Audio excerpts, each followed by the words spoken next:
What's going on, y'all? Chuck Nunface here. Gonna be taking a look at this knife right here. This is the ZT-0308 BLKTS. So that means black tiger stripe. So it's gonna be black G10, black titanium lockside, and of course the tiger striped blade, which is a black oxide with some of it, I would imagine, just kind of be blasted off of there, media blasted off of there to create that tiger stripe pattern, which, as I've said for many years, when one has the option to go tiger stripe, one should always opt for tiger stripe. It is definitely the coolest configuration, in my opinion. Just my humble opinion. That's all I'm saying.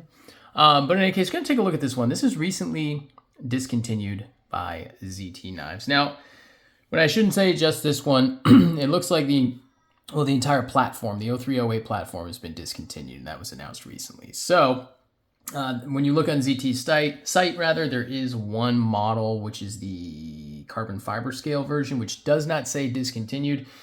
It says dealer exclusive or dealer specialty or something like that. So it's only available at specific dealers. Now, if that is still the case, I would be surprised. I would imagine the line as a whole has been discontinued, which goes in the tradition of ZT's longstanding tradition of discontinuing cool, popular knives.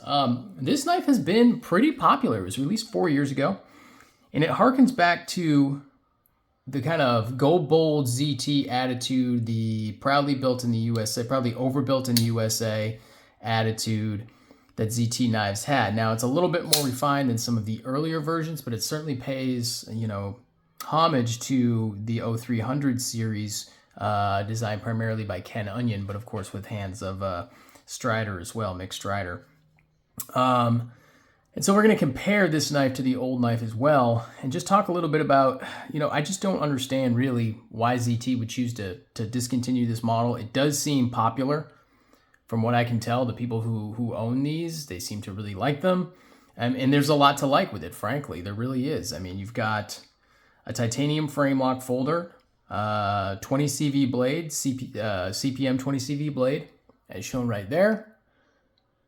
Hardened to 60 to 62 according to ZT's website, which is pretty good for 20 CP or 20 CV rather. G10 scale, there's lots of options. USA Made Blade sells them with, periodically they'll do laser work on them, or they'll do micarta scales for them and stuff like that. And generally, this is kind of the ZT knife that the knife community says this is the closest thing that you can get to, the classic ZT knives, like the 0300 and the 0301 and 2 and 3. And the 0350 is still available, but that's a more diminutive one with about a 3 1/4 inch blade. And then, you do have one of the Hinderer models that's still available, the 0562, and that's still out there, and that's a good knife, no complaints there. But this was kind of like that, being a 300 series knife and paying, like I say, paying respect to the original 300 series knives designed by Ken Onion. I wish I could say it came as a shock that they discontinued this, but it's just not surprising. ZT has absolutely moved more into the realm of svelte, diminutive, kind of EDC friendly knives, as opposed to the proudly overbuilt stuff and quite frankly the bold stuff. I mean, they'll basically everything ZT releases now is going to be like a somewhat dainty folder or a kind of a middling fixed blade. Nothing too inspiring on the fixed blade. But yeah, let me know in the comments what you think. ZT has canceled another one, which is just kind of goes in their long history of canceling cool knives. So we'll see what happens. But yeah, these are available through some dealers right now. Knife Ship Free, which is where I got this one, has them. USA Made Blade has some with micarta scales available. So if you do want to pick one of these up at a discounted price, now's the time to do it because they are going away. Consider subscribing to the channel.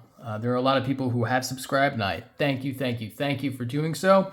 And if you watch these videos and you're not subscribed, please do so. I really would appreciate that because it helps out the channel, helps me bring new content to you, and lets YouTube know that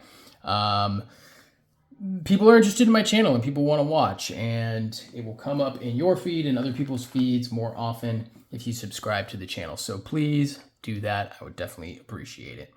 Let's take a look at another ZT that's long discontinued. And we'll kind of look at some of the comparisons and how this one definitely harkens back to the old 300 series knives. So here we have a 303 tiger stripe also.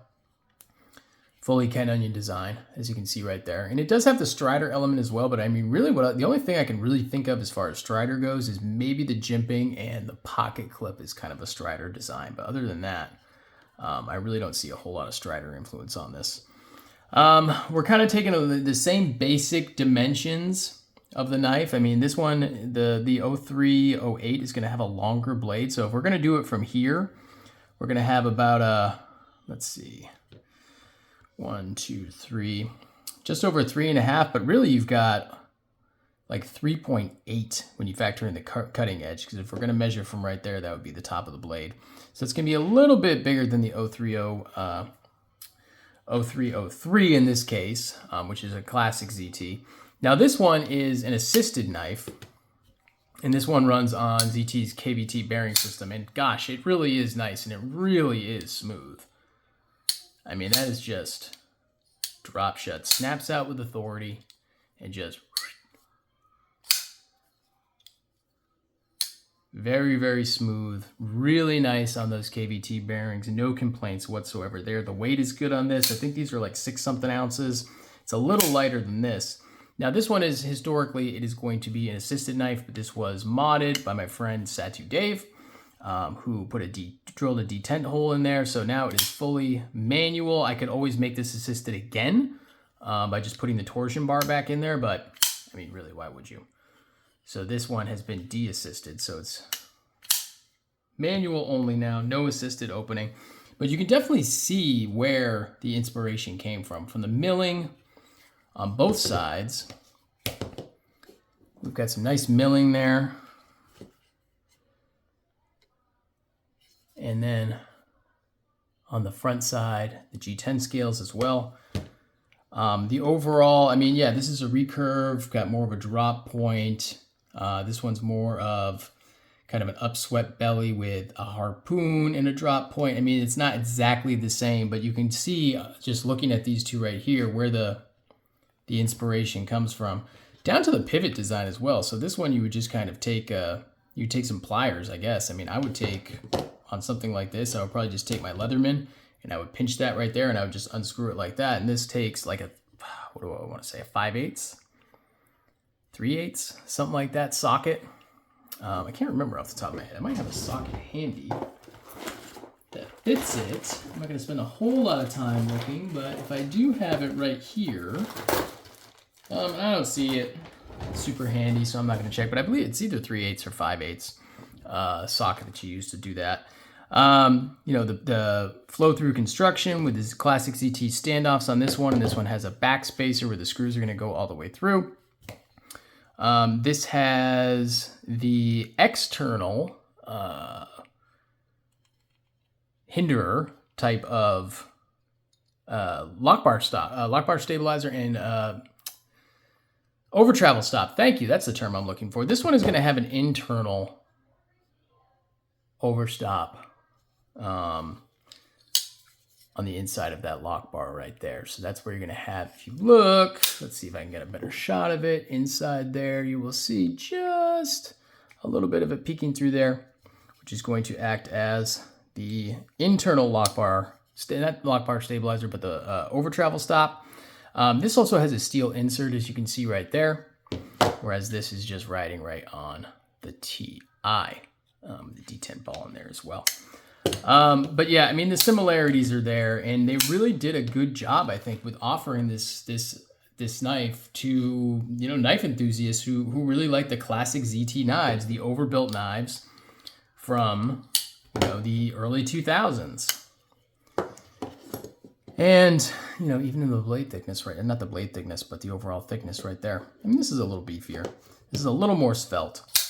But you can absolutely see where the inspiration came from. And they did a good job with it. But once again, like I say,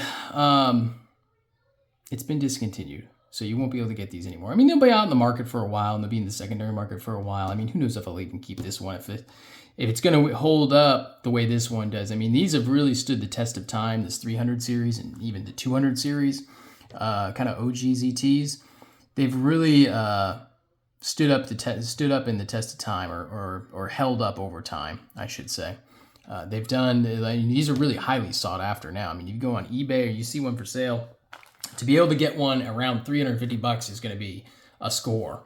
I think I was on Arizona Custom Knives the other day, and I saw one for over $500. Now, I wouldn't pay that much for one of these, but I mean, they're more and more scarce, so you just can't get them. I don't know if these will hold up and stand the test of time as well as these. Only time will tell, because this is kind of inspired by something that is already considered a classic.